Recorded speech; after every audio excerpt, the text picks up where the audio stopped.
Hello. So എനിക്കൊരു exhibition വരുന്നുണ്ട്. So അതിന് വേണ്ടിയിട്ട് ഞാൻ മാക്സിമം വെക്കാൻ പോകുന്നത് റെസിൻ ജ്വല്ലറീസ് ആണ്. സോ ഇതിൽ പെൻഡൻസ് ഉണ്ട്, ഇയറിങ്സ് ഉണ്ട്, ബ്രേസ്ലെറ്റ്സ് ഉണ്ട്, പിന്നെ ഫിംഗർ റിങ്സ് ഉണ്ട്.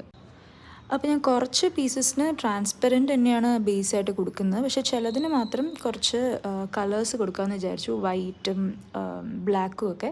സോ ഇപ്പം ഞാൻ ചെയ്യുന്നത് ഫുൾ ട്രാൻസ്പെറൻ്റ് ആയിട്ടുള്ള ബേസിസിൻ്റെയാണ്. അപ്പോൾ മിക്ക എക്സിബിഷൻസിന് ഞാൻ വെക്കാറുള്ളത് എല്ലാം കുഞ്ഞ് പ്രോഡക്റ്റ്സ് ആയിരിക്കും. ബിക്കോസ് ആൾക്കാർക്ക് വന്ന് വേഗം എടുക്കാൻ തോന്നുന്ന ബഡ്ജറ്റ് ഫ്രണ്ട്ലി ആയിട്ടുള്ള മിനിമം ബഡ്ജറ്റിൽ വരുന്ന കുഞ്ഞു കുഞ്ഞു പ്രോഡക്റ്റ്സ് ആയിരിക്കും. ലൈക്ക് ആക്സസറീസ്, ജ്വല്ലറി, പിന്നെ ഫ്രിഡ്ജ് മാഗ്നറ്റ്സ്, ബുക്ക് മാർക്സ്, അങ്ങനത്തെയൊക്കെ പ്രോഡക്റ്റ്സ് ആയിരിക്കും ഞാൻ എക്സിബിഷൻസ് കൂടുതലും വെക്കാറ്. അതുപോലെ തന്നെ ഇവിടെ ഞാൻ സിൽവർ ബേസ് യൂസ് ചെയ്യുന്നുണ്ട്, ഗോൾഡൻ കളർ ബേസും, പിന്നെ കോപ്പർ കളർ, ബ്രോൺസ് കോപ്പർ ആ ഒരു ഷെയ്ഡും യൂസ് ചെയ്യുന്നുണ്ട്.